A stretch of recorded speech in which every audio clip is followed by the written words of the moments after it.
6 വരി പാതയാണുള്ളതെങ്കിൽ ഒരു ഭാഗത്തേക്ക് ഇപ്പോൾ 3 വരിയിൽ വാഹനങ്ങൾ പോകുന്നുവെന്നിരിക്കട്ടെ.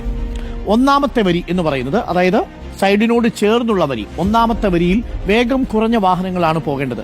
സാധാരണ നമ്മുടെ സ്വകാര്യ ബസ്സുകളൊക്കെ ആണെങ്കിൽ ആ ബസ്സിന് നിശ്ചിത വാഹന വേഗപരിധി ഉണ്ടെങ്കിൽ ആ വേഗത കുറഞ്ഞ വാഹനങ്ങളൊക്കെ ഓട്ടോറിക്ഷയാണെങ്കിലും മറ്റു വാഹനങ്ങളാണെങ്കിലും എല്ലാം പോകേണ്ടത് ഈ ഒന്നാമത്തെ വരിയിലൂടെയാണ്. അപ്പോൾ ആ വാഹനങ്ങൾ സാവധാനം പോവുക, അതിനാർക്കും തടസ്സമില്ല. ഇനി ഒന്നാമത്തെ വരിയിൽ പോകുന്ന സമയത്ത് ഒരു വണ്ടി ഓവർടേക്ക് ചെയ്യണമെങ്കിൽ മാത്രം രണ്ടാമത്തെ വരിയിലേക്ക് നിങ്ങൾ ഇൻഡിക്കേറ്റർ ഇട്ടതിനു ശേഷം മാത്രം കയറി ഓവർടേക്ക് ചെയ്തതിനു ശേഷം വീണ്ടും നിങ്ങൾ ആ ഒന്നാമത്തെ വരിയിലേക്ക് മടങ്ങുക എന്നുള്ളതാണ്. എന്നാൽ അതേസമയം രണ്ടാമത്തെ വരി എന്ന് പറയുന്നത് കുറച്ചുകൂടി വേഗത കൂടിയ വാഹനങ്ങൾക്ക് പോകാൻ, ഇപ്പോൾ ട്രക്ക്, ദീർഘദൂര ലോറികൾ വരുന്നു, ടൂറിസ്റ്റ് ബസ്സുകൾ വരുന്നു, അങ്ങനെയുള്ള വാഹനങ്ങൾ, KSRTC ബസ്സുകൾ, മറ്റു ദീർഘദൂര ബസ്സുകൾ വരുന്നു. അത്തരം വാഹനങ്ങളൊക്കെ കുറച്ചുകൂടി വേഗത്തിൽ പോകുന്നു എന്നിരിക്കട്ടെ, നമ്മുടെ സ്വകാര്യ കാറുകളൊക്കെ പോകുന്നു. അപ്പോൾ നമ്മൾ രണ്ടാമത്തെ, അതായത് മധ്യത്തിലെ വരിയിലൂടെ പോവുക എന്നുള്ളതാണ് വേഗത കൂടുതൽ വാഹനങ്ങൾ.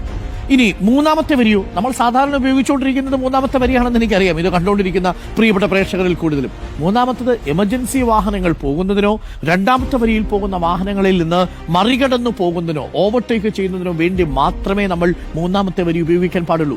സാധാരണ രീതിയിൽ മൂന്നാമത്തെ വരി ഉപയോഗിക്കുന്ന വാഹനങ്ങൾ, അതായത് ഈ ഓവർടേക്കിങ്ങിനല്ലാതെ എമർജൻസി വാഹനങ്ങൾക്ക് പോകാൻ വേണ്ടി അല്ലാതെ വാഹനങ്ങൾ ഉപയോഗിച്ചാൽ വിദേശ രാജ്യങ്ങളിലേക്ക് പിഴ ഇടുന്ന ഒരു പരിപാടിയുണ്ട്. ഇവിടെയും ആ പിഴ പരിപാടിയൊക്കെ കൊണ്ടുവന്നു, കാര്യമായിട്ട് നടപ്പിലാവുന്നില്ല. മിക്കവാറും ട്രക്കുകളൊക്കെ പോകുന്നത് ഈ മൂന്നാമത്തെ വരിയിലൂടെയാണ്. ആ മൂന്നാമത്തെ വരിയിലൂടെ ഒരു കാരണവശാലും നിങ്ങൾ ഓവർടേക്ക് ചെയ്യാനല്ലാതെ എമർജൻസി സാഹചര്യങ്ങളിലല്ലാതെ വാഹനം ഓടിക്കരുത് എന്നുള്ളതാണ് ഏറ്റവും പ്രധാനപ്പെട്ട കാര്യം. അപ്പോൾ പ്രത്യേകം ശ്രദ്ധിക്കുക, 6 വരി പാത വരുമ്പോൾ 3 വരി പാതയാണ് ഉള്ളതെങ്കിൽ ആദ്യത്തെ പാതയിൽ ഒന്നാമത്തെ വരിയിൽ, അതായത് സൈഡിനോട് ചേർന്നുള്ള, വശത്തോട് ചേർന്നുള്ള പാതയിൽ വേഗം കുറഞ്ഞ വാഹനങ്ങളാണ് പോകേണ്ടത്. കുറച്ചുകൂടി വേഗതയിൽ പോകുന്ന വാഹനങ്ങൾക്ക് മധ്യ ലൈൻ ഉപയോഗിക്കാം, രണ്ടാമത്തെ വരി ഉപയോഗിക്കാം. മൂന്നാമത്തത് എമർജൻസി വാഹനങ്ങൾക്കും ഈ രണ്ടാമത്തെ വരിയിൽ പോകുന്ന വാഹനങ്ങളെ ഓവർടേക്ക് ചെയ്ത് മറികടന്ന് പോകണമെന്നുണ്ടെങ്കിൽ മൂന്നാമത്തെ വരി ഓവർടേക്ക് ചെയ്യാൻ വേണ്ടി മാത്രമായി ഉപയോഗിച്ച് വീണ്ടും ഇൻഡിക്കേറ്റർ ഇട്ട് പോകാം. ഓരോ ട്രാക്ക് മാറുമ്പോഴും കൃത്യമായ ഇൻഡിക്കേറ്റർ ഇട്ട് കൊടുക്കണം. കൃത്യമായ അകലം പാലിച്ചു തന്നെ വേണം നിങ്ങൾ ഈ വരികൾ മാറാൻ വേണ്ടി. ഭാരവാഹനങ്ങൾ ആദ്യ ട്രാക്കിലൂടെ തന്നെ പോകണം. ഒരു കാരണവശാലും നിങ്ങൾ അവിടെ യു ടേൺ എടുക്കരുത്. സമയം ലാഭിക്കാൻ വേണ്ടി യു ടേൺ എടുത്താൽ അതോടുകൂടി കഴിയും. 90-100 കിലോമീറ്റർ വേഗതയിൽ വരുന്ന വാഹനങ്ങൾ യു ടേൺ വരുന്ന വാഹനങ്ങളെ ഇടിച്ചു തെറിപ്പിക്കും. അതാണ് വടകരയിലൊക്കെ നമ്മൾ കാണുന്നത്. ട്രാക്ക് മാറുന്നത് ഓവർടേക്കിന് വേണ്ടി മാത്രമായിരിക്കണം. ഭാരവാഹനങ്ങൾക്ക് 80 കിലോമീറ്ററാണ് വേഗപരിധി ഉണ്ടാവുക. കാറിന് പരമാവധി 100 കിലോമീറ്റർ വേഗപരിധി വന്നേക്കാം 6 വരി പാതയാകുന്നതോടുകൂടി. ഇപ്പോൾ 90 നമ്മുടെയൊക്കെ ഹൈവേകളിലൊക്കെ ഉള്ളത്, ചില സ്ഥലങ്ങളിൽ 70-ഉമാണ്. എൻട്രിക്ക് പ്രത്യേക പോയിന്റ് ഉണ്ട്.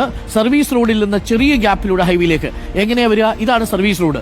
ഈ സർവീസ് റോഡിൽ നിന്ന് ഇവിടേക്ക് കയറി വരുന്ന സമയത്ത് ദാ നോക്കൂ, തൊട്ടപ്പുറത്ത് ലെഫ്റ്റ് സൈഡിൽ കൂടി ചെറിയ വാഹനം വരുന്നുണ്ട്. എന്താ സംഭവിക്കുക?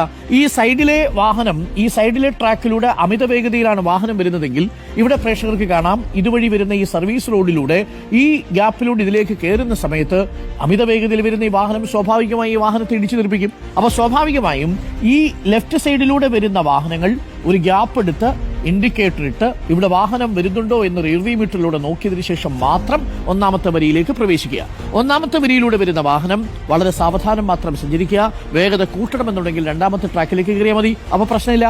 അപ്പോൾ ഈ സർവീസ് റോഡിലൂടെ വരുന്ന വാഹനങ്ങൾക്ക് ഈ ചെറിയ വരിയിലൂടെ, ആദ്യത്തെ വരിയിലൂടെ പോകാനും സാധിക്കുന്നു എന്നുള്ളതാണ്.